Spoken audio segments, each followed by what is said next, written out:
see. The slides are up. Can you see them? Okay. Yeah, Okay, I was cool. looking Just at wanted all to the lovely confirm. faces of people that are here, so I had to toggle because I like to see everybody. Okay, so good. Hello, everybody. Welcome to the December 18th Continuum of Care meeting. I cannot believe it's December of 2024. Honestly, I just can't. Time just like marches on so fast, and boy, we've accomplished so much collectively across this region. It's amazing. So to all of you, welcome. Happy holidays. Merry Christmas. We're super excited to have you here today. As usual, we've got some great presentations and updates. And so with that, let's go ahead and dive right in. So, it is our sincere desire to always do everything we possibly can to increase the diversity and participation of our continuum of care, to make sure that we have maximum representation from all important stakeholders, public and private. And so this is a fun part of the meeting. We have a new member, Shelter for Homeless Kingdom of Passion. Is there anybody here from that organization? Did you want to say hello? Okay. We also have new voting members. I believe all of you know how to become a voting member, but in case you don't, you need to apply to become a member. And then if you have 3 consecutive meetings that you attend, you can attain voting rights. And it's so important to make sure that your organization has a voting voice. And so with that, I would like to welcome Building Resilience Together, Inland Compassion, Joy Homes, and Kindful Restoration. Are there any representatives from any of those organizations here today? We'd love for you to give a shout out. Who's here? Anybody? Yes, so I don't know why mine says Catherine Rodriguez, but this is Ernesto Rodriguez with Kindful Restoration. And I just want to say thank you. And yeah, we're here representing and being part of the continuum of care. So it's amazing. Thank you. Yeah, and what do you guys do? So we have an outpatient program. We also have an incarcerated program. We're getting ready to go into the juvenile halls as well. We just got approved. And then we got the OYCR, the center grant to for capacity building for specifically our youth. And so we're also implementing ECM and CHW services, kind of like that continuum of care model. So we're like doing a lot of stuff, Wow. and we're hoping to get the B-chip housing grant, so we'll be able to implement housing as well. That's amazing. Let me ask you 2 questions. What region do you cover? Are you countywide in Riverside County, or are you focusing on a particular section of the county? No, so for that so we do 80% Riverside, 20% we do a little bit in San Bernardino, but in Riverside itself, we are able to do all of Riverside County virtual, and then we do have our radius for Riverside of what we could do in person. I forget what that radius is. I'm not even good with math anyways, but yeah, so but that's what we do. We also work with adults, so we work with the day reporting center as well. And we're doing that. Actually, we're their go-to organization, but we're doing a lot of stuff. The ECM and CHW is fairly new. So getting contracted with IHP, with Kaiser, and we're waiting on Molina. And that's we're a medical provider as well. So we're doing a lot of stuff. We wear a lot of hats. Thank you. Well, I'll just close with this. Definitely love to have a follow-up conversation with you to know where you guys got funded for capacity building. It's a passion of mine. So I'm curious to know what organization and funding source allocated that grant to you guys. We can talk later, but that's really super cool. Welcome. We love to have your participation. Thank you all so much for those that are the new members and new voting members. Excited to have you. Let's go ahead and move to the next agenda item. Public comments at this time. Members of the public may address the continuum of care for items that are not on agenda. Zuli, did we receive any written comments from the public? No, we did not. Thank you. Okay, let me switch to people. Is there anybody that would like to make a public comment? If so, raise your hand.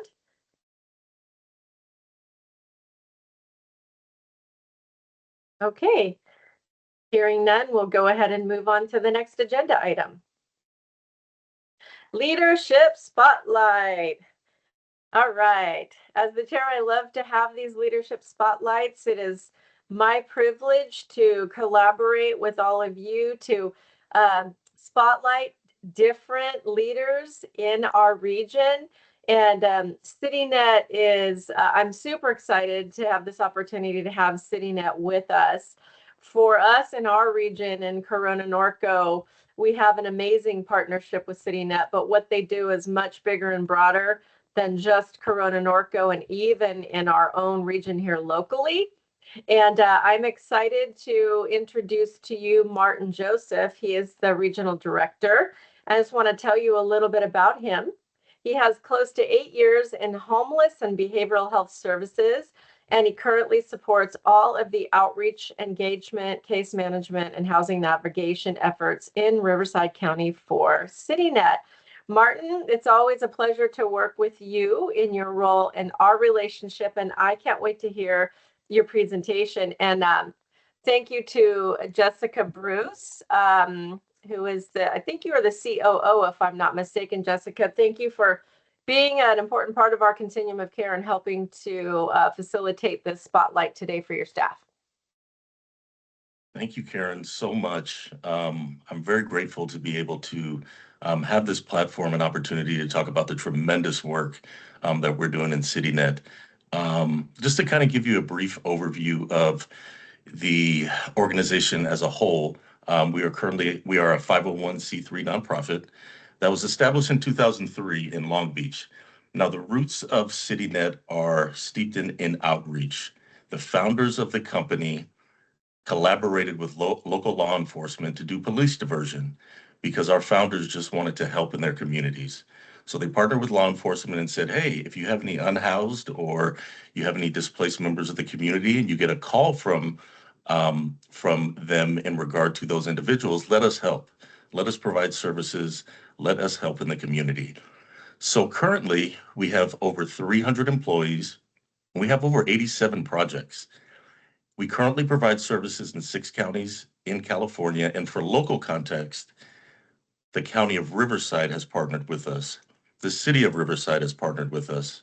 San Jacinto has partnered with us, as well as Hemet, Paris, Murrieta, Corona, Norco, Palm Desert, and Wildomar. And that's one of the things that I really wanted to express in these next slides is the collaboration part of it. Please, next slide. So here's a little bit about what we do. We offer outreach and engagement, intensive case management, multidisciplinary response teams, emergency dispatch services, emergency and bridge interim housing, housing navigation and stabilization, housing retention and supportive services, rapid rehousing, point-in-time counts, city-specific censuses, homeless services counseling, and CalAIM community supports and ECM services. Next slide, please. There are a few programs that I wanted to highlight. One of them is currently in different counties than Riverside County. It is the CalAIM project. So you can see on the right kind of the difference between the CalAIM case managers and the CityNet case managers, but it's just another example of the collaboration because obviously it takes a village, to support, individuals that need the help. So CalAIM, the derivative is Cal Optima and CenCal. And what they do is they focus specifically on the housing aspect of an individual's case. So you can see housing applications, housing wait lists, CES housing wait lists, move-in activities, while the CityNet case managers do everything else when it comes to mental health, savings and budgeting, making sure that the individuals are able to get all the benefits that they can to sustain the next portion of their life. Next slide, please. So these next data points are pulled from the CES system, Coordinated Entry System / Clarity. Since January 1st in 2023, CityNet has served in the county of Riverside almost 3,500 unduplicated clients. 455 households with children, 824 individuals exited to positive destinations at a 47% success rate, and 485 individuals exited to permanent housing. Now, these stats are with 43 total staff members in Riverside County. So think about how much hard work and how much grace and how much love the CityNet case managers are showing to their clients to achieve these numbers. Very, very grateful and proud of the team. Next slide, please. One of the most innovative and transformative contracts that I have the fortune to be a part of is the Bringing Families Home project. Acronym is BFH. This, and it goes back to collaboration. This project, we have a team of 8 case managers who work alongside DPSS, Child Protective Services, and the County of Riverside to make sure that families legitimately can come home. We are bringing families home. And what that means is we are providing financial assistance with sometimes, 3 to 6, 9 months of rent in an effort to positively close CPS cases. Revolutionary, transformative, the work that they're doing. And you can see the number of referrals on the top left. And to go back a minute, this is our impact report. Again, it's data, that is brought to us by CES. 285 families served and 183 positive exits. I can tell you that based on what our expectation was, we have housed double what the expectation was for the beginning of the contract. So that is just so much grace and so much positivity in itself. Next slide, please. The next 2 slides I wanted to show everyone are our busier contracts. You can see this is City of Hammond from July 1st, 2024 to November 30th, 2024. Within those months, you can see on the top again the number of client interactions. These are touches. This is offers of support within this back half of the year. Of that percentage, 238 of them have been enrolled. And the big thing for me on this dashboard is the fact that there's been 126 outreach exits. These are individuals that were ready. They were ready. We gave them the resources. We did not have to, bridge them in a motel for that specific time period. These individuals were ready, and the outreach team was able to give them positive exits. Great job to the Hammond team as well. Next slide, please. And we talk about partnership. The City of Corona, excellent, wonderful partner in Karen Roper. You can see on top, and you kind of compare it to the Hammond team. The Hammond team has a lot of traffic, but you can see the clients enrolled are pretty similar. So that kind of shows you, the work that's being done in Corona as well. Again, the partnership that we have with Karen Roper and being able to find different funding sources and find different ways to support individuals in the community. That's just when you have that type of collaboration and you have those 2 entities that are pushing and thriving and striving for support of individuals in the community, you can see the results just based on this impact report that collaboration does in the cities that we serve. Next slide, which is blank, but I kind of just wanted to end it with this. I tell my team all the time that everybody on this meeting and everybody that is doing this work, we are in the business of euphoria. Okay. There is nothing like the euphoria that we are able to provide an individual by collaborating, right? By working our hardest. There's no amount of euphoria. You can't measure that euphoria when that unhoused, displaced individual walks in and sees the roof and realizes that they're unhoused no more. We are all in the business of euphoria. I thank you all for working together so well with CityNet. I wish you all happy holidays, and I'm very grateful to have shown you all the incredible work that is going on with CityNet.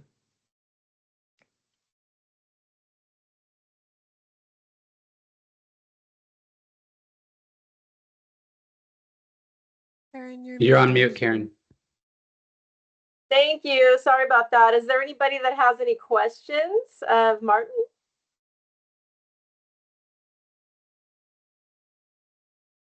Okay. Thank you so much, Martin. Good job. All right, let's go to the next agenda. Oh, Kyle.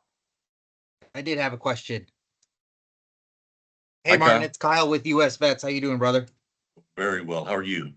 Good, good. Hey, I had some questions on, obviously you're an organization that deals with just homeless outreach in general. Do you have specific programs designated for veterans? Do you also have an SSVF grant that you pull from for veteran organizations? Hmm. Jess can probably answer the second part of that question better than I can. So again, it's about collaboration. We support a lot of individuals who are veterans, and the outreach teams have connections in each one of the cities to support individuals that are veterans. I was actually at the Paris location today, and the Paris outreach team gave me some paperwork for individuals that were discharged, whereas some, might see that as a negative, but it was paperwork so that they can go through the process to kind of see, what the discharge was about, and kind of give them a more positive, hopefully a more positive experience based on, veterans past. So we don't specifically have anything for veterans, but we work closely with a lot of veterans, a lot of agencies to provide them with support. Great question. Do you also Yeah, and have I any? can just Yeah, Go ahead. we Sorry. unfortunately, yeah, sorry, we don't have any funding directly for veterans. Anybody we encounter on the streets, even if it is a subpopulation, we will work with them and get them connected to services. So we're always, reaching out, trying to get their DD 214, get them connected to VASH if they're eligible, or service connected if needed. But no, we do not take directly any veteran funding at this time. I was kind of going to segue into it a little bit too, as send them my way. So, We would US love Vets, to. yeah, and I would like Yeah. to be a point of contact if, you guys don't have one or have not And established one. this is what I'm I'm the talking about outreach guy. Yeah. This is what I'm talking about with collaboration. This is beautiful. If you can just put your email in the chat, is that okay, Karen? Email in the chat. Yes. Okay, yes, and I will absolutely get you that connection to my teams. Thank you so much. Yeah, because it seems like you guys are pretty spread out too. And I don't really have a lot of direct contact with people from CityNet too. So I would like to establish a connection as well. And we're an SSVF grant over here, and US Vets only helps veterans only, actually. So, send them over here. We got a programs over here. We have transitional housing for veterans, emergency housing for veterans, permanent housing for veterans. I'm located here at the March Air Force Base over at the Veterans Village over here. So, I house 275 veterans in permanent housing daily on site. So we can make it happen over here. Thank you so very much. Yeah, just drop that email in the chat and I will set up a meeting for us. Sounds good. Roger that. Anybody else? Well, I will just, close with a couple of other things to say about CityNet, because they are great partners with cities, and they are known for a couple of my favorite sayings, and one is "Blessed are the flexible." You guys have heard me say that, and they do everything they can to try to tailor the different programs to the unique needs of the cities and the regions that they work in, and also working, and if they have the funding support to do this, working together to do whatever it takes to not only prevent but end homelessness of the person and the family. So they're a super great partner for us in our region. We're real fortunate. We have both CityNet and Mercy House working in our cities, but they have like a complete system.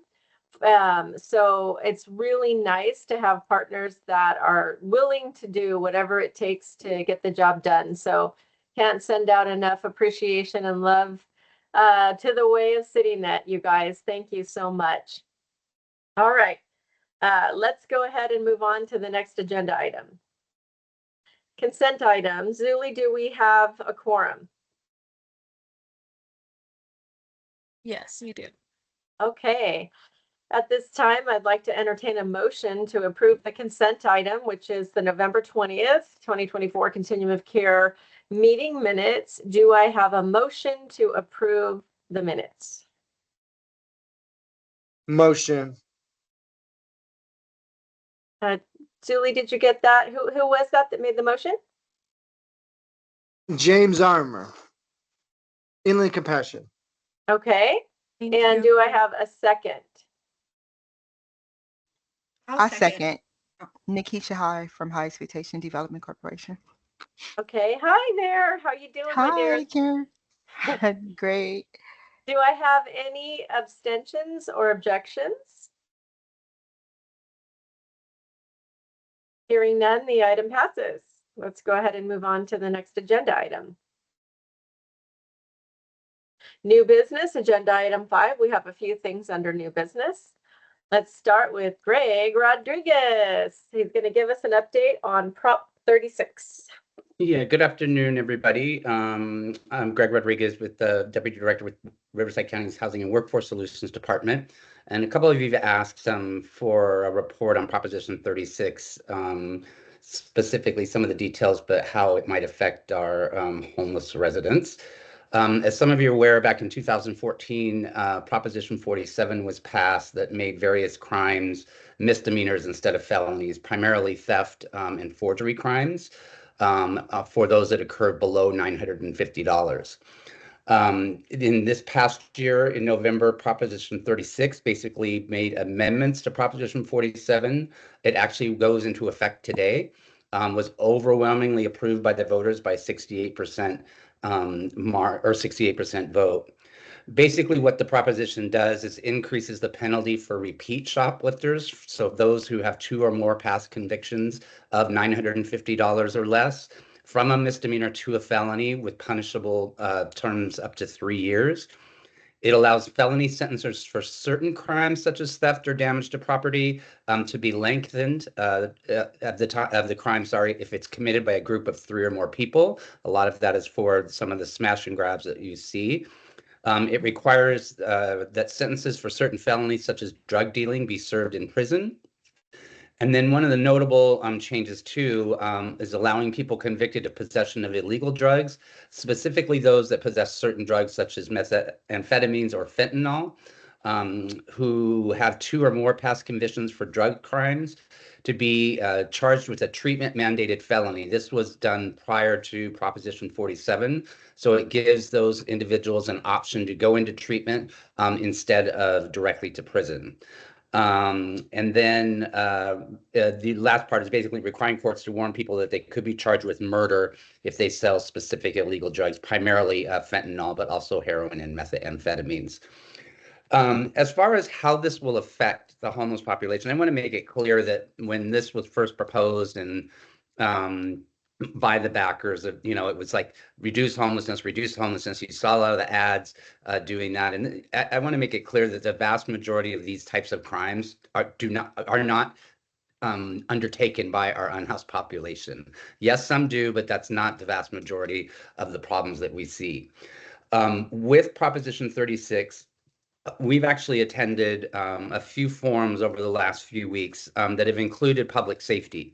And in the reality is that Riverside County does not have the type of jail space. In reality, even those that would be, say, charged for misdemeanor or with the felony, as you might be aware, we still have to go through the regular court system.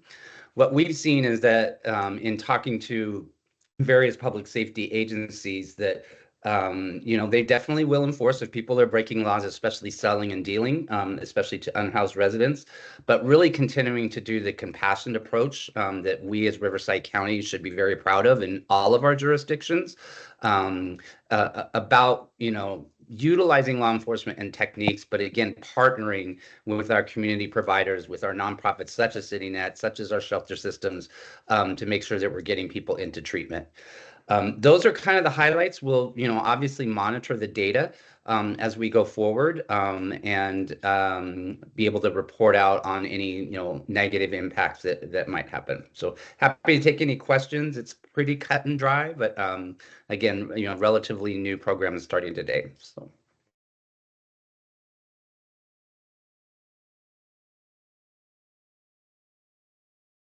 Gonna make it easy on me. Thank you. Okay, thank you, Greg. Oh, Kristen, she looks like she has a. Kristen, did you change your mind? Okay. All right. Thank you, Greg. Let's go ahead and move on to the next agenda item. Okay, agenda item 5.2, Home Key Plus, the one and only amazing Joe Coletti. Thank you, Karen, for your kind words. Next slide, please. Yes, Home Key Plus grant funding. Okay, there's approximately $2 billion in Home Key Plus grant funding available, of which most of it is from Prop 1, which was passed by voters back in we passed it back in March, and to reform and to expand the behavioral health system with the emphasis on mental health and all of that. So approximately $2 billion is available, and the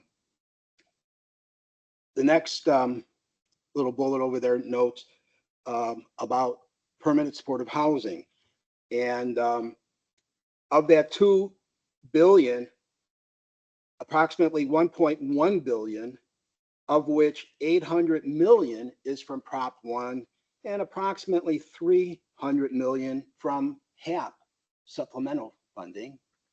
But that $1.1 billion is to provide, as noted here, permanent supportive housing for individuals or households with an individual who is homeless, chronically homeless, or at risk of homelessness, and who are also living with a behavioral health challenge. Okay, and then in the last bullet, I just want to note that there's another $1 billion that's available from Prop 1 for, as noted here, veterans and for youth relative to that target population, meaning vets. So that's where approximately $2 billion of funding is divided. Next slide. By way of eligible applicants includes cities and counties, but note this, that cities and counties must, number one, have a compliant housing element at the time a Home Key Plus application is submitted, and two, an approved HAP regionally coordinated homelessness action plan. Other eligible applicants include all other state, regional, and local public entities, including councils of government, metropolitan planning organizations, public housing authorities, and regional transportation planning agencies. So let's go to eligible uses. Next slide. Okay, so by way of eligible uses, there's actually 8 eligible uses that are noted in the NOFA. And this slide notes 3 of the 8. The first one being acquisition or rehabilitation of motels, hotels, hostels, apartments, or homes, assisted living residences, manufactured housing, commercial properties, and other buildings with existing uses that could be converted, to permanent supportive housing. Okay. Second eligible use, master leasing of properties for PSH. And third, conversion of units from non-residential to residential permanent supportive housing, i.e. adaptive reuse, and conversion of interim housing to permanent supportive housing. So next slide, by way of more eligible uses, here's another 3. New construction of dwelling units, the purchase of affordability covenants and restrictions for units, and 3, relocation costs for individuals who are being displaced because of the Home Key Plus project. So the last 2 public eligible uses, next slide, please, are capitalized operating subsidies for permanent supportive housing units purchased, converted, constructed, or altered with funds. And the last of the 8 uses is gap funding which I'm going to say more about in a few slides from now, because HCD seems to be prioritizing gap financing. They seem to be prioritizing this, you know. And so with this, I want to go to the next slide, which notes our timeline. And so next month, there will be a stakeholder webinar. And I would encourage, if you want to learn more about all of this, to attend that stakeholder webinar. I was talking to an HCD staff, what's today, Wednesday, I guess, late last week.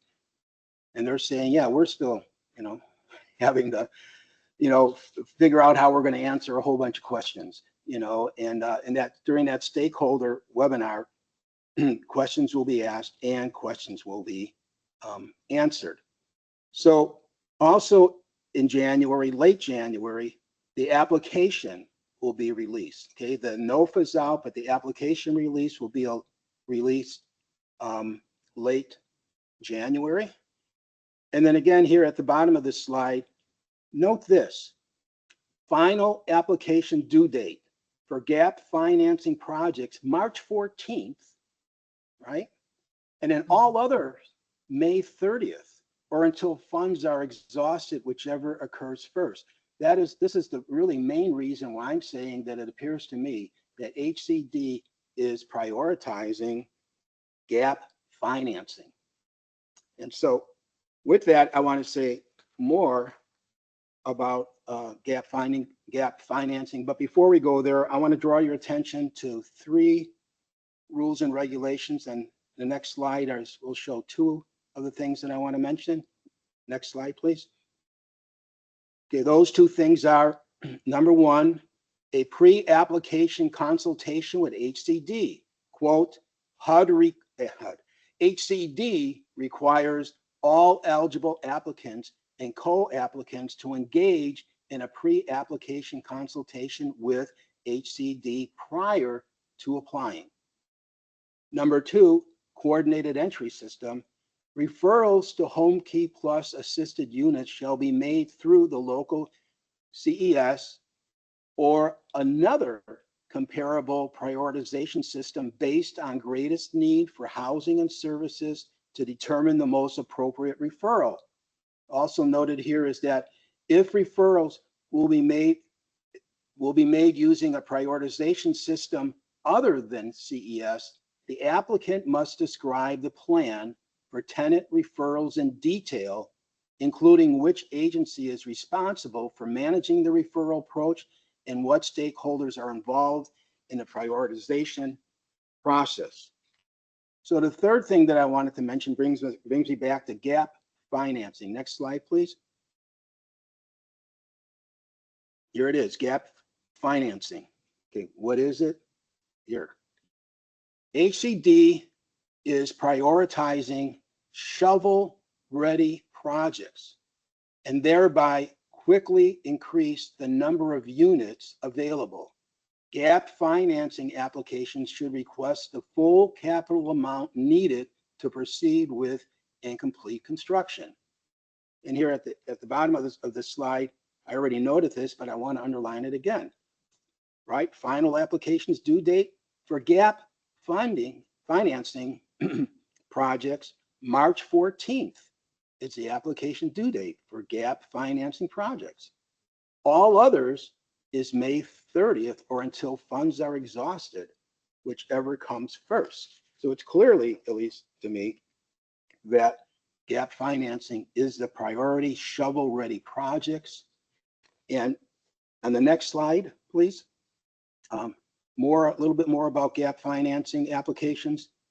Gap financing applications should request the full capital amount needed to proceed with and complete construction, thereby avoiding the need to apply for tax credits or seek other sources of funds. Let me say that. Avoid the need to apply for tax credits. If you know anything about tax credits takes time to happen. A limited partnership or a limited partner, a general manager, you go through this whole process to get tax credits, which takes time. If we were going to fund the project, and I've been involved in funding projects, affordable housing projects, with tax credits. And we're talking 3, 4, 5 years at times to kind of make that happen. Here they're saying that the gap financing, which I believe they're prioritizing, thereby avoids the need to apply for tax credits or seek other sources or funds, which tells me if you're going to submit an application with tax credits, it's not going to be prioritized. But during that stakeholder webinar next month, you need, HCD staff needs to say that, because I'm telling you, I'm making comments about how I'm understanding it, which we'll see next month. So to avoid the need to apply for tax credit. So, and why in all of this, again, the last thing in this slide, gap financing awards will be in the form of a grant. All HomeKey Plus gap financing awarded projects must, note this, how quickly, must commence construction no later than 6 months, starting 60 days from the date of the HomeKey Plus conditional award letter. Shovel ready projects. So what I do want to note in the last slide here is some more information. Next slide, please. Okay, you can go to the website for more information. The NOFA, which was released last month, is there on the website if you haven't seen it already. And the website also has a fact sheet.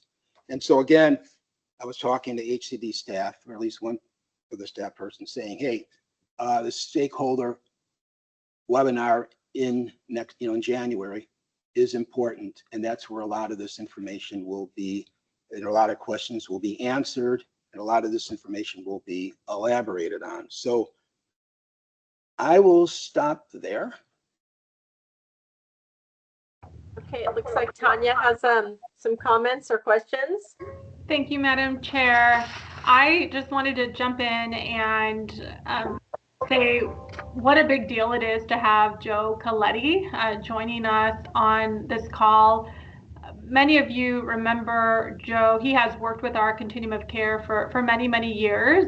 He knows us and loves us deeply, and our team is in constant communication with his team. Every year they help us with the HUD Continuum of Care NOFO. You've heard us come here and shout from the rooftops how we received our Youth Homelessness Demonstration Program Award that's going to bring over 200 housing units for youth. And that, I will have to say, was all as a result of the strong partnership we have with Joe and his team, who helped us with that grant and are now helping us with implementation. Joe has had a lifelong career in homeless services, and I know he's hating that I'm doing this to him, but I just wanted to thank you, Joe, for carving out time to be here with us today and to talk about HomeKey Plus. I invited Joe to speak on this because one, I think every single person here is always asking what are some new resources that we have coming down the pipeline to support the expansion of housing and homeless services, and HomeKey Plus is one of those avenues. As you've heard Joe highlight, over $2 billion in resources dedicated to expand housing to individuals that are homeless. But the key here is that, again, for individuals who have behavioral health challenges. In this space, I think every person here can recognize that, for one, even if you're not experiencing homelessness, a lot of us are challenged with anxiety, all these different types of challenges, and we know that is perpetuated when you're homeless. So it's very rare that we assist someone who does not have some type of behavioral health challenge, and that behavior often impedes their ability to be able to maintain stable housing. So that's why these resources are key. And so why am I saying this? I'm saying this because we know that oftentimes when we talk about behavioral health, I think that there is some fear in communities about what that means and who the housing is going to be serving. And so I think we have been really thoughtful in all of our processes. I think about our coordinated entry system process and how we triage individuals as they come into our system of care. And right, every person gets a score, and we use that score to determine the appropriate level of care that that person receives. And so Home Key is going to complement that. So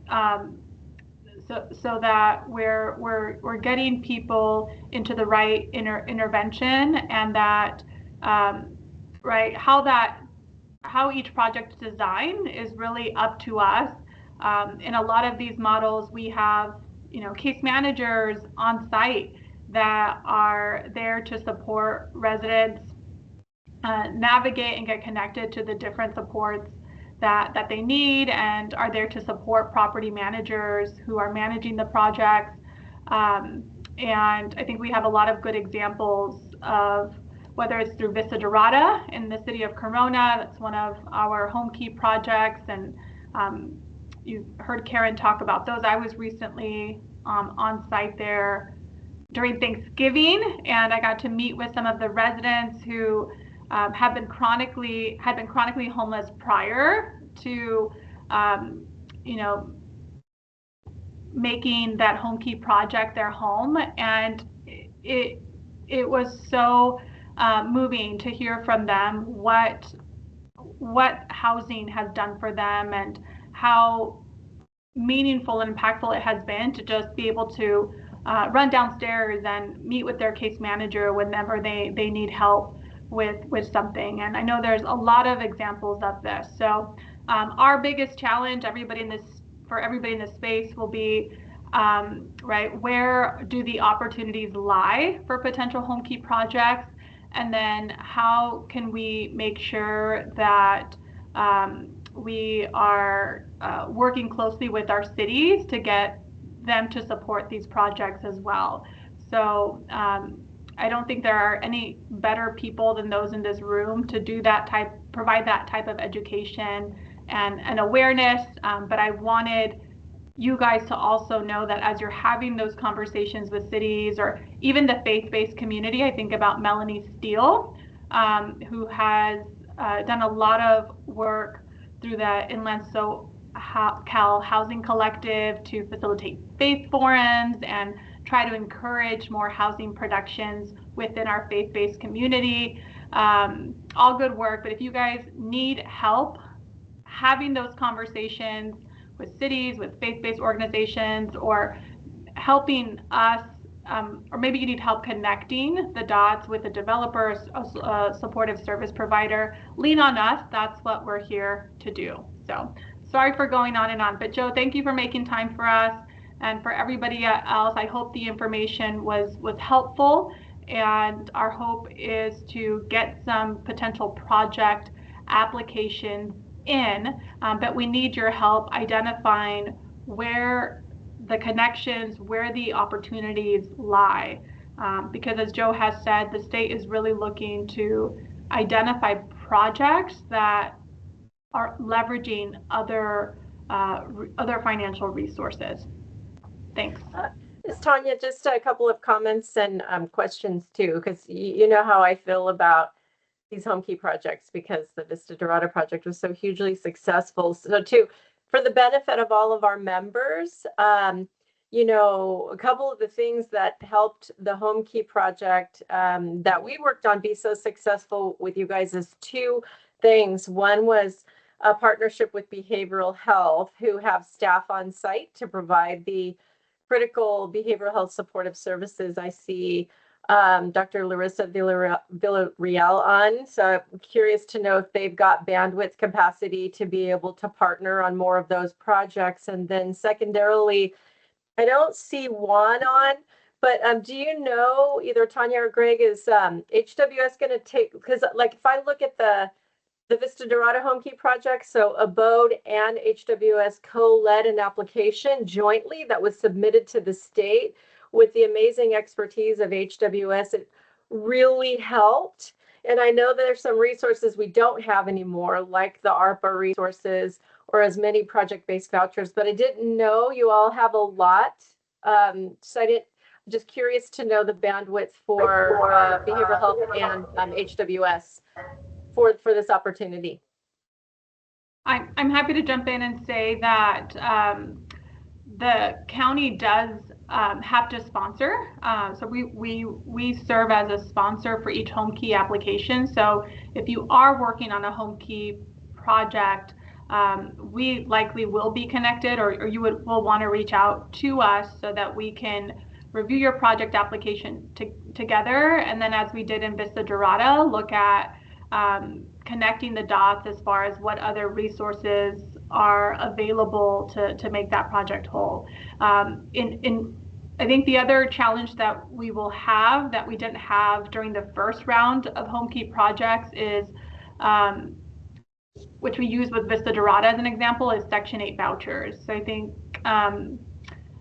all of you might be aware that the Housing Authority, which is under our HWS umbrella, has reached capacity when it comes to Section 8 vouchers. And previously, this was a critical tool that we used in development projects to help with creating an operations budget or an operating budget. And so now with that resource gone, it definitely makes it more challenging.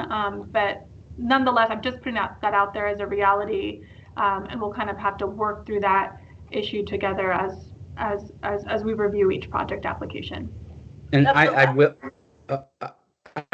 will add on that Juan and his team are working with developers on the gap financing portion. Yeah. So ideally tapping into some of that. Yeah, that's very encouraging. And I'm assuming, because the other thing that was really helpful to grease the skid on these projects, I'm assuming, Joe, they come with by right entitlement, so can skip over all of the mandated land use issues, right? Which is really wonderful when you have that. Yes, yes, yes. Okay. Okay. Dr. Villarreal, did you have any comments at all from behavioral health? You guys are such amazing partners. Yes, ma'am. Thank you for that, Miss Karen. Hi, everyone. So absolutely happy to be included in projects like this to support individuals getting housed. So we love and are open to conversations and what that partnership could look like. So please, yes, just reach out to us and we're happy to support where we can. Thank you. And this presentation will be uploaded at the conclusion of this meeting. It'll be in the Google Docs for you, so you'll be able to go back and peruse these helpful slides from Joe. Any other comments or questions? This is super exciting, you guys, because you know, as I love to say, the pot of gold at the end of the rainbow is housing, housing, housing. So I'm really hoping that some great projects are going to come to fruition because of these resources. So any other questions or comments? I'll just make a plug again for Joe. Don't hate me, but I put in the chat that he is also an author, and I recently purchased his latest book called The Way of the Urban Monk, and I have been so moved and inspired by the first few pages. So I just want to encourage you all to get a copy. Thank you. Nice. Nice job, Tanya. Thank you. You know, Karen, I have a question.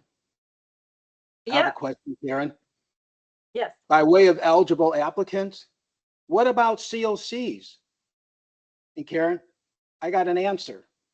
Okay, I love it. That's the best kind of question.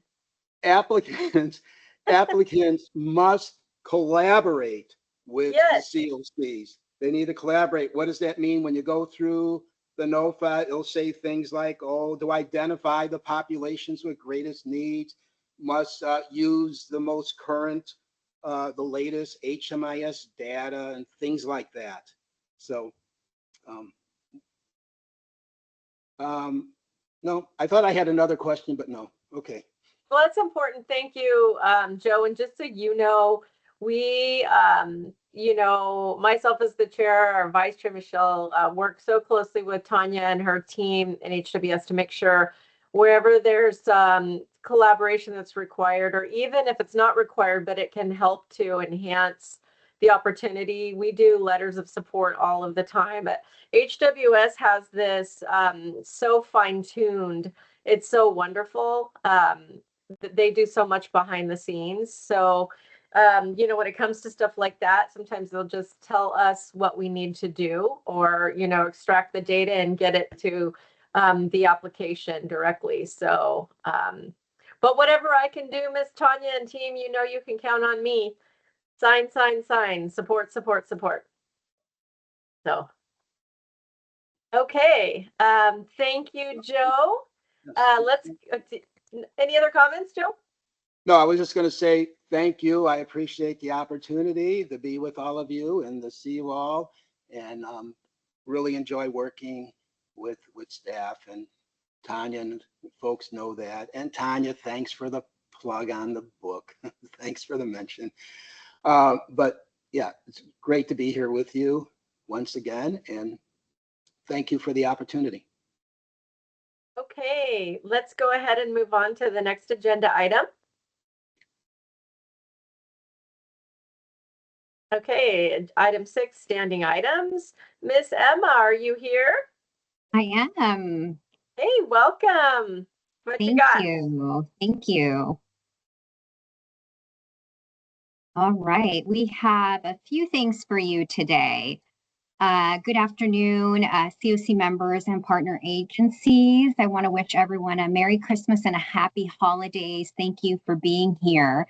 My name is Emma Perez-Singh. For those of you who do not know me, I am the COC Division Manager working here under the wonderful Tanya Torno at the Department of Housing and Workforce Solutions. And it is my pleasure to provide you with the COC lead update tomorrow night.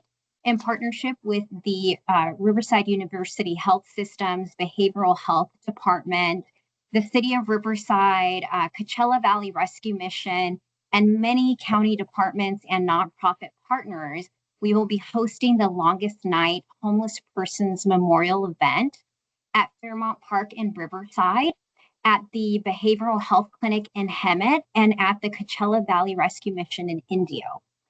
This event serves as a reminder of the 202 lives that we lost in 2024 and the struggles endured by those experiencing homelessness on our streets in Riverside County.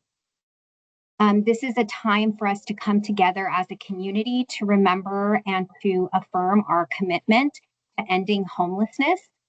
And while we take this opportunity to remember, honor, and mourn the loss of the 202 individuals that died on our streets, we are also encouraged by the fact that we are seeing a reduction in deaths on our streets, thanks to the work that we are all doing together to support the most vulnerable.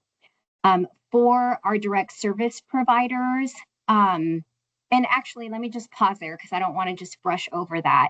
That's an incredible thing to celebrate as a community. And I'd like to just congratulate all of you for the work that you are doing day in and day out, for your staff, as agencies, as jurisdictions across Riverside County. All of our collective efforts are helping to reduce this number year over year. And so we are so excited to celebrate this, and you will hear more about this.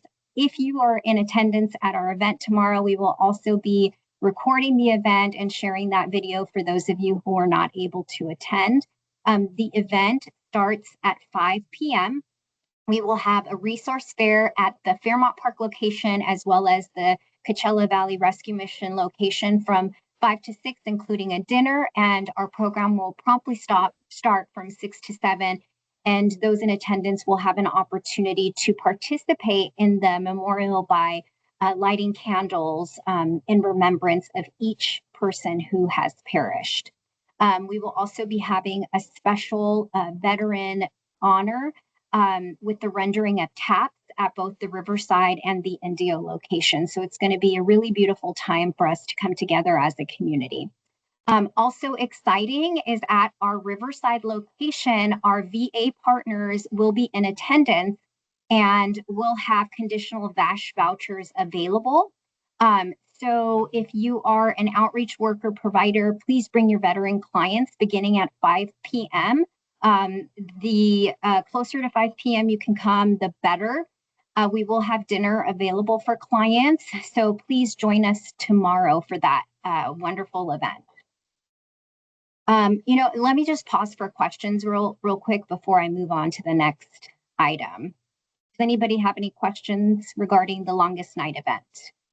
Emma, can you just say again the difference between the previous year and this year, the reduction, how much that it was? So we're still doing an analysis. So this is not an official statistic, but it's roughly a 20% reduction in the total numbers from last year. And we're looking for the last 5 years, year over year, to really get an idea of the exact percentages year over year. Awesome. But don't quote me. No one quote me. No. We know that's fine. It's definitely, this is very difficult, to pause and reflect on people that have died on our streets and lost their lives. And what an honor it is for us to do that. I just want to thank the county and all of the different organizations that are coming together to do this. It's really important. But at least we can pause and have a little ray of sunshine to know that all the work that's happening, like you said, is making a difference to reduce that number. So absolutely. Thank you. All right. So we will go ahead and move on to our next item. Wanted to make sure everyone was aware that our next point in time count community planning meeting will be held on January 9th. So please save the date for that meeting. Also, our volunteer recruitment for the point in time count is in full swing. So please be sure to register whether you are volunteering as an individual, a community member, or part of your role within a city or an outreach team or another service provider. We want everyone to register.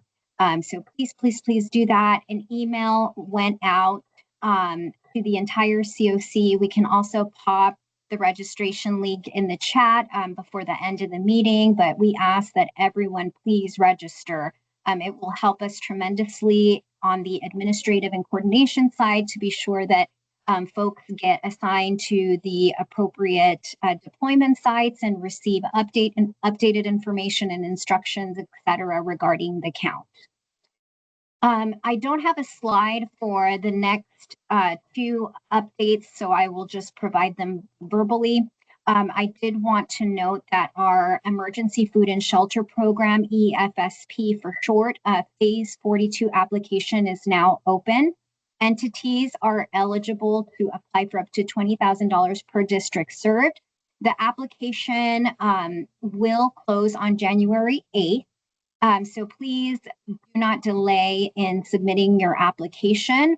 We will include the link in the chat as well, but you can also find all applicable information on our website. There is a whole page dedicated to the Emergency Food and Shelter Program, includes eligible activities, any details that you need to include within your application will be found there.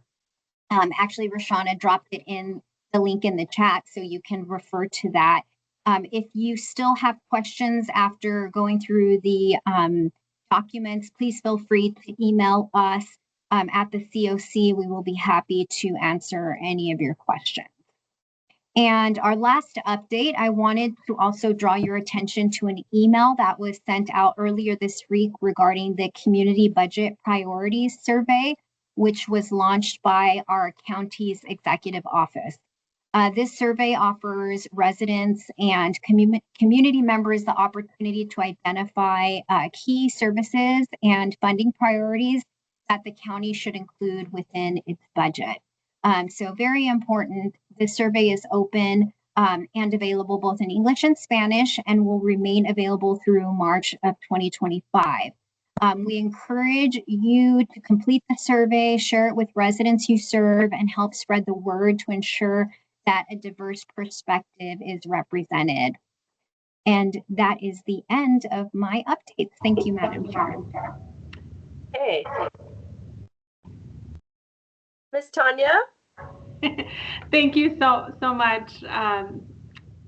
In addition to Emma's summary of all the different events and projects we have going on, we wanted to play a short video as a tribute to all of y'all and recognizing all the work that you do and the incredible partnership we have through the Riverside County Continuum of Care. So you might, many of you joined us during our last meeting that was in person, thanks to Karen and the City of Corona, who helped us coordinate and facilitate the meeting and hosted lunch.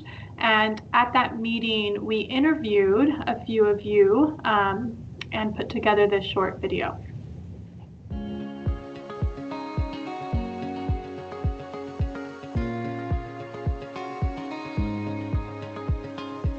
I am so thankful to be in this space to serve as the chair, because truly the highest calling in life is to be able to serve others.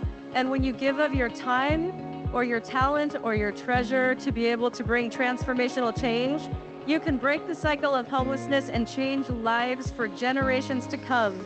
So I'm just thankful to be a part in a small way as part of our region that is doing something super big. I have the privilege of working alongside both of our chairs who give so much of their time to make sure that the community at large knows where to go to get help for themselves, but also to get help for others. And that's one of the main reasons that I am thankful to be a part of this collaboration, which is inclusive of so many individuals, so many teams, so many agencies whose missions all center around helping people.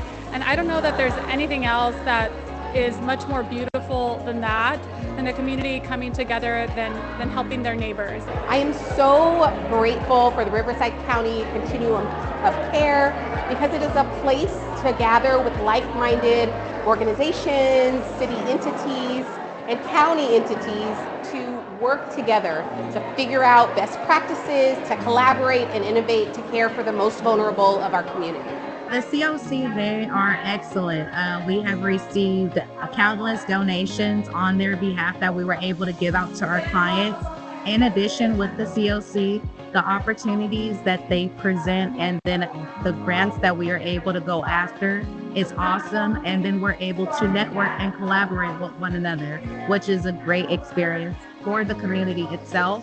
And we're able to network and bring together the resources that a lot of our clients need. I think why our organization is so grateful for the COC, because they provide so many opportunities for a nonprofit in Riverside County to assist the demographics that we've been working with for so many years.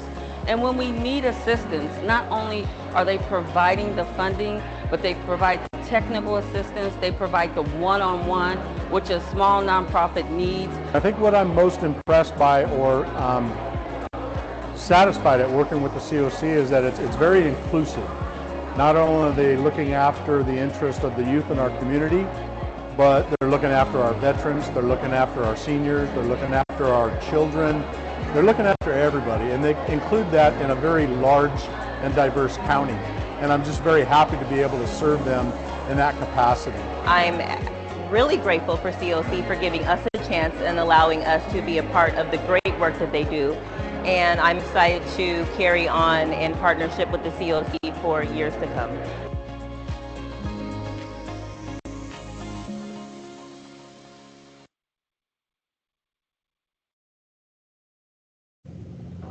Ms. Tanya, you'll have to give a big thanks to the production team that supports HWS. Are they the communications teams out of the CEO's office? I'm trying to remember if it's part of HWS. The executive office does have a communications team, but this is done in-house within HWS. And the name of the individual who puts these lovely videos together is Nathan Nathan. And so we'll make sure to extend our sincerest appreciation to him. But certainly thank you to all of you who make this work so enjoyable and rewarding and continue to offer feedback, but also support to each other as we navigate this all too complicated crisis. So thank you guys. Nice job, team. Okay, let's go ahead to the next agenda item. Okay, John Horn, coordinated entry. We'd love to hear your update.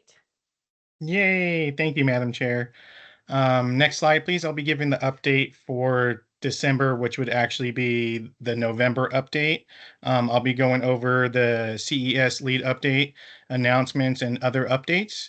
Next slide, please. Meet the CES administrative team. So first off, we have the amazing Monique as our admin services manager. Next, you have me as the new admin services supervisor. My previous role as admin services assistant is currently vacant, and we do plan on interviewing next week to fill that position. Next, we have the awesome Lucy Bustos as our social services planner. And we also have Victoria Martinez, which is our current only Office Assistant 3 with CES. Next slide, please. So these are the November stats. The trends that we are seeing are we have 1,899 Home Connect calls that came through our Home Connect hotline to try to serve people in our county. Current for November, consumers on the community queue is actually 1,025. The 1,044 is actually the current number of people on our community queue.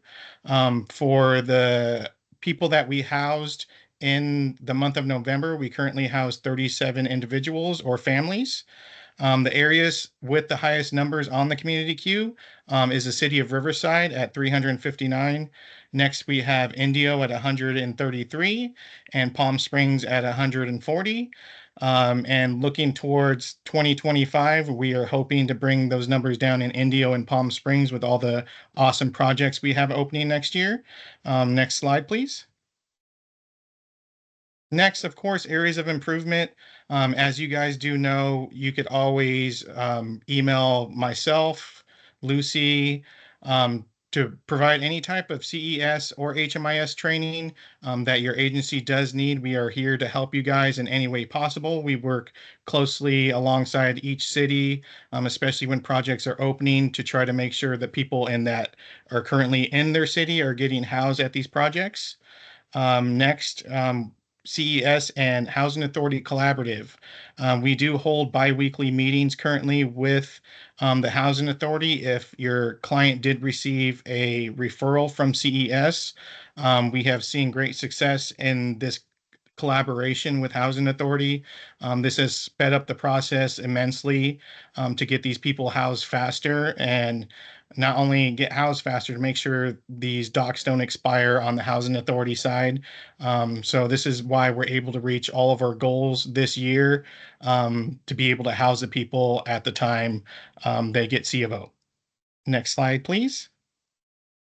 Next, we have case conferencing. If you're looking to case conference any of your clients or individuals or families, please reach out to myself or Lucy, and we can provide you this form that you do see on the screen. And we'll hold that. Those meetings are done once a month currently. If we do see an uptick of people that need to be case conference, of course, we will adjust our meetings with that. Next slide, please.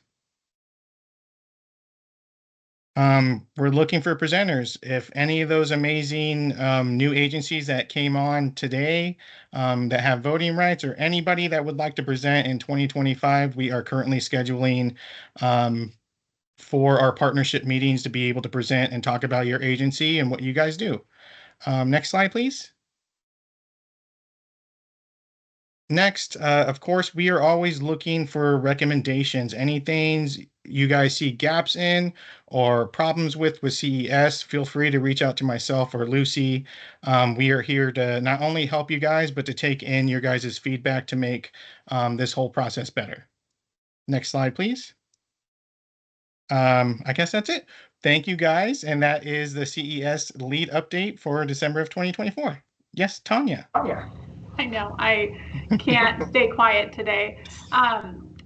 So, John, I wanted to make sure that you and the rest of the CES team knew we are working with several providers on this line to launch the Youth Homeless Demonstration Program project, so the YHDP projects. And I know one of the things that we have struggled with in the past that is not, I think, different from what other continuums of care are experiencing is in identifying youth who are experiencing homelessness. And so in one of the earlier slides, you provided a breakdown of all the different contacts and how many people have been assessed and have already been connected to a housing provider. I think the last update that I received noted that there weren't any transitional age youth on the by name list. I was curious to see is that still true today? Is that accurate? If it is. As far as I know, as of last week, we had 45 that are TAY age youth. We are very short in certain areas. I know the Palm Spring Navigation Center is looking for TAY. We've been trying to connect them with certain TAY that are in Palm Springs and in that district. Currently, we're going to have to go outside that district to be able to try and house these people. With the Aspire project, that did bring our numbers down tremendously. We were around in August around 23 people that were TAY age youth on the queue. Of course, that has gone up. We're trying to do what we can to help people connect those TAY age youth with any types of resources in our county.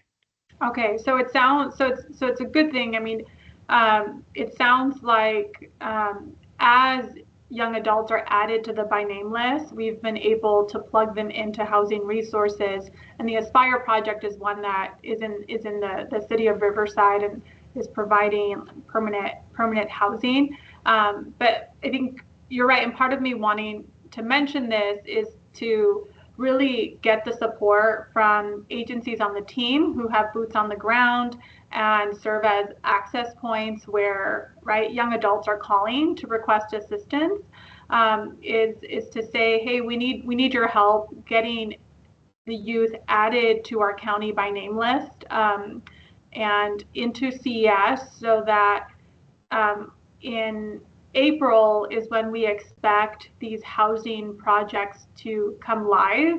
And we really only have the first month to try and lease up or fill up all of those beds so that we can make sure the projects are on track to spend. So given that, I know April seems far away, especially when you have a homeless person right in front of you today, but we all know through our experience that getting people dock ready takes time, and sometimes even getting them to take a bed at a shelter takes time. So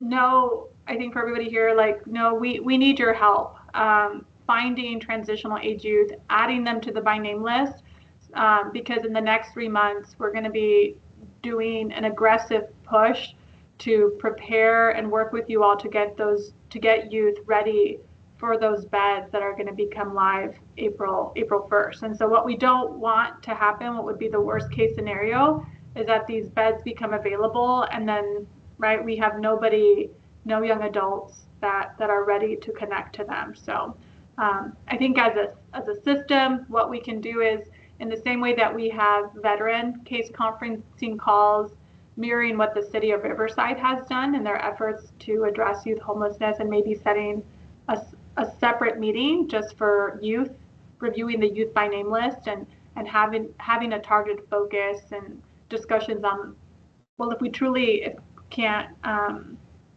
if we're not being successful in identifying transitional age youth, right? Trying to get creative about like, well, where do we need to go? Because we know they're out there.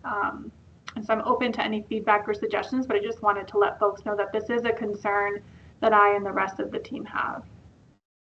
Yeah, you know me, Tanya. I'm always here, willing to collaborate, and I think that is a very good idea to have those types of meetings. Of course, I'm going to have to get with Monique and Larissa to go along the logistics of how that's going to happen. Yeah. But yes, you know me. I'm totally down for that. I love it. Thank you.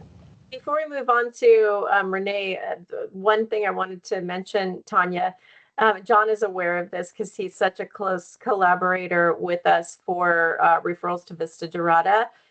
This is like just a good example. It's a beautiful story I wanted to share with everybody. We had a client that severe chronic health, other disabilities, long-term homelessness, who went through the project-based voucher application process for referral to Vista Dorada. He did have a criminal history, and he did pass through the housing authorities review, but the property management had some concern and initially was going to deny residency. And I have to tell you, it was so amazing to see our Corona Police Department and CityNet take the client and go meet with the property manager and show how this man's life had been transformed. And a letter was actually rescinded from the property management. You saw that, right, John? I mean, I was just in tears. It was so beautiful. We even got a picture where the property manager had her arm around this resident. His life is completely turned around. It was just so amazing. But we get to share in these stories with John and the coordinated entry team. Tanya, a couple of things that came to mind. A lot of, CityNet and the other outreach workers, a lot of the TAY folks just end up getting placed in regular shelter. I know it happens in our region. So I think that there's some low-hanging fruit opportunities. You know what I mean? Because a lot of times they just automatically, people need shelter. So I think we want to do what we can to support you to figure out, because I know there's low-hanging fruit. And the other thing too, I'll just mention is, you have partnerships with FQHCs, federally qualified health centers. We set up a process where we can get a disability verification in literally one day because we have that partnership with the clinic. So just, I wanted to throw that out there because I know, Tanya, you mentioned you were concerned about the time involved in getting people doc ready. So I look forward to doing whatever we can because I know that that's what happens is a lot of times people do go straight into regular shelter. So absolutely. Renee. Hi, Madam Chair. Thank you. Just a quick piggyback off the conversation you guys were just having about the TAY youth. I would like to work with you guys as well. About 12% of our HSP population is TAY. So I don't know, just making that connection, especially for those projects that you were discussing, might be helpful, especially with a lot of our families who are in CalWorks and younger parents. So just want to put it out there. That's a great idea. Go ahead, Tanya. Yeah, I was just going to say, I love that, Renee. And I think for our team on the line, we'll make a note of that. So once we begin those youth case conferencing calls, that we loop you guys in as, the HSP providers so that we can facilitate some kind of process if they're coming in right through your doors, that we can facilitate a seamless transition into any of our youth housing providers. And so the beauty about the system that we built is that it includes temporary housing, but also transitional housing, and then permanent supportive housing for like youth that have more chronic needs and disabilities. So there's different ways that we can help. And I think the largest investment was in transitional housing, recognizing that youth tend to be more mobile and also aspirational, right? Like they may need help for a shorter period of time, but if an opportunity arises for them to move due to a job opportunity or school, like they're going to take it. And so we wanted to create flexible options, and so we're excited to work through that, but we need to make sure that, right, we have access to youth that are in crisis. So the HSP referral connection is a good one. And Karen, I like that you also noted that they're going in through our regular emergency shelters. So we'll want to bring them in as well, so they can be connected. Yeah, and that'll free up beds because we have people waiting. I mean, it just beautiful, right? Just nice transition. Cool. I'm so excited, you guys. More resources and opportunities. Okay, John, anything else? No, that is it for me. Thank you, Madam Chair, and everybody. I hope you guys have a happy holidays. Thank you. We appreciate you so much. Okay, next agenda item. Okay, Greg Rodriguez, what you got for us? It's good afternoon. Not a whole bunch. It'll be a pretty quick report, but as most of you know, we had an election recently. On the local front, quite a new number of city council elected officials, as well as a new county supervisor, and then state assembly races as well. So we're in the process of now setting up meetings to meet with those newly electeds to kind of give them a 101 on housing and workforce solutions, and hopefully for advocacy at the local and state levels. As far as the federal level goes, I know there's a lot of uncertainty about what is happening. We've seen no concrete housing proposals out of the future administration. There is a lot of questioning, and I would say fear on what the budgets are going to look like, especially with the DOGE, or the Department of Energy of Government Efficiency, overcuts, a lot of rumors per se on cuts to HUD funding. And so we'll continue to monitor those as things arise. I will just say, as one who worked for the federal government, things worked very slow. So that's a positive in my opinion, that we shouldn't see any drastic activities. But I'm in the federally qualified health center role too, and there's fears there around funding. But this issue, housing and homelessness, is becoming a nonpartisan issue and is affecting all regions of the country. And so I think that's hopefully one saving grace, that there will be at least some advocacy. But again, we'll keep you updated on that. There's a couple spot bills right now at the state level, one on eliminating housing first, that will probably definitely go nowhere in this legislature, but we'll keep an eye on that. And then also SB 16, which is dealing with one element of its HAP, but it's overall addressing homelessness and housing. Again, those are spot bills, no real details yet, but again, we'll keep an eye on that. That's all I have. So thank you, and happy holidays and Merry Christmas to everybody.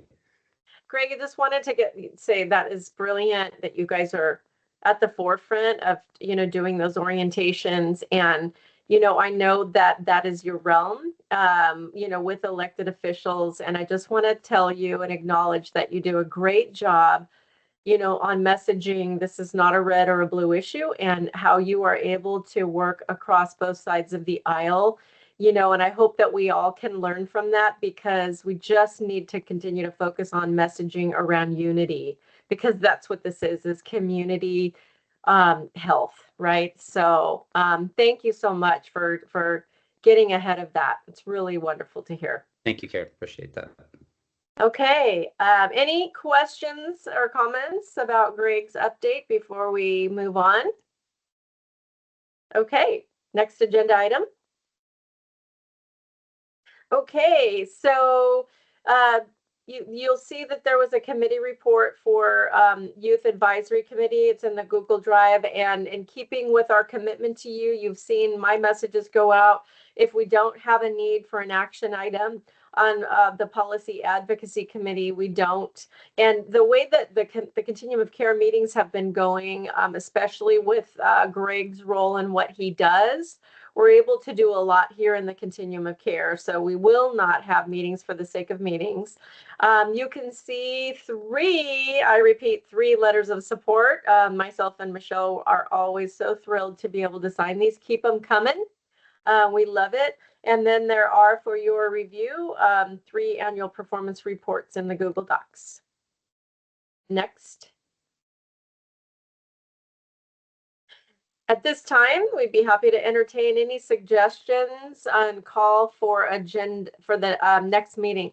Remind me, I should know this. Are we dark in January? Yeah. Yes.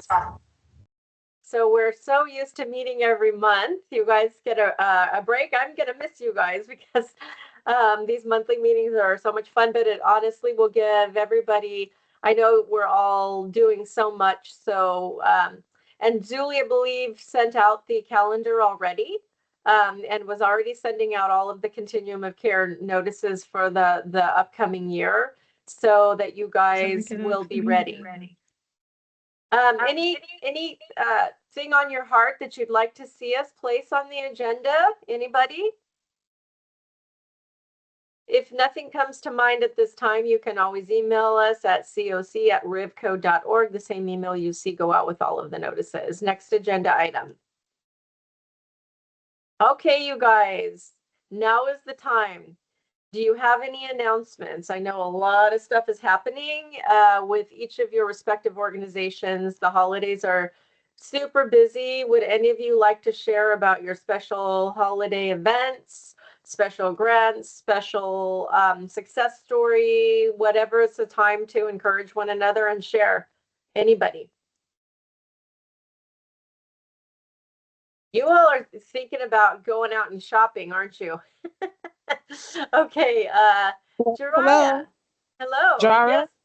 Yes, this is Jara. I go by Jara online, but my name is Shannon Martin. I'm the founder of the Good Seed Initiative. Yes, the floor is yours. Oh, you're muted, Jara. Oh, There you are. am I supposed to be muted? No, go ahead. The floor is yours, my Okay. dear. Okay. Hello, everyone. My name is Shannon Martin. I'm the founder of the Good Seed Initiative, and we are a nonprofit that focuses on transitional youth entrepreneurship. And so we have a program, a 2-day class at the facility in Riverside, and we are teaching transitional youth how to start a business. And first, we're having the financial literacy class, and we're going to go into an entrepreneurship program for the year. So our goal is to teach entrepreneurship to this age group from 14 to 25. And we need all the support that we can get. We have a lot of volunteers, and we just have limited funding. And we have about 25 youth that we would like to present to. Nice. And that's all. Okay, thank you so much. We really appreciate it. Anybody else? Hello? Yes. Hi, this is Amir. I'm here with Jiraiya. We're with the Bridge Wellness Center, Silence Aloud.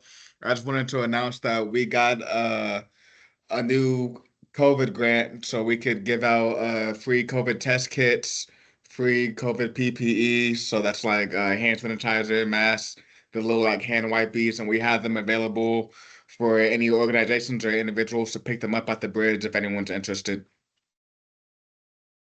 Wonderful.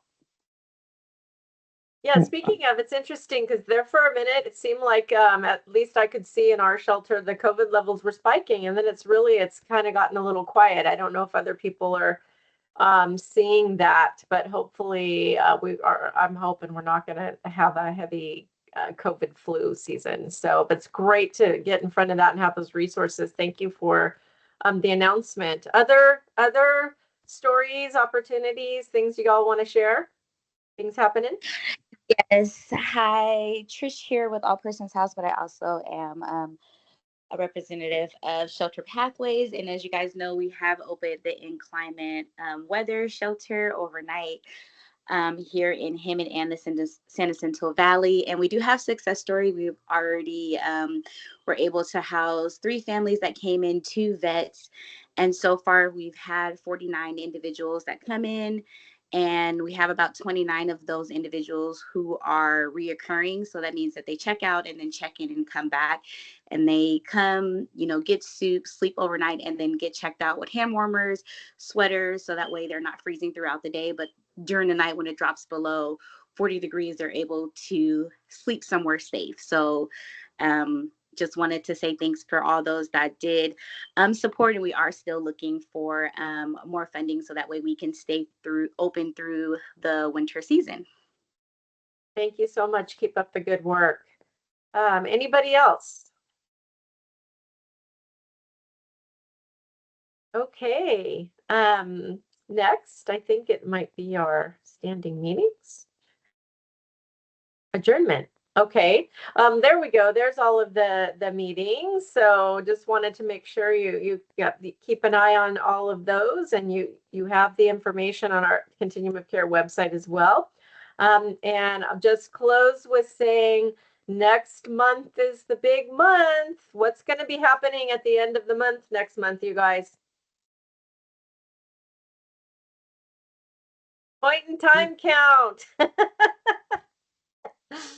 Don't forget, everybody, it's super important, really important for us to make sure we do everything we can to work collaboratively with HWS and the county to be a part of that, to recruit for volunteers, to support the deployment centers. Oh, yay, thank you, Ayoko. I appreciate it. Good job. Okay, so you guys, again, happy holidays. Appreciate all your collective efforts. Looking forward to, we have a question. Kyle. Hey, sorry, I was just thinking about signing up for the point in time count. I know that we're planning on separating civilian and veteran organizations. When we sign up, are we going to be declaring that as well? Like, hey, I plan on working on the veteran side. Miss Tanya, you want to take that one? Yeah, so we're encouraging everyone register using the same link or the link that was shared earlier. And for the Veterans Initiative, we will be reaching out to each of the veteran partners like US Vets, VA Loma Linda, Lighthouse Social Services, and asking you to be staged at one of multiple access sites during the count. So for now, please, yes, sign up, and then we will be reaching out to you to see which of the access sites that you can support. Yeah, and I think the other important message is if you're just generically signing up, you may want to be assigned to a particular area, but the staff have to cover a 7,303,000 square mile county.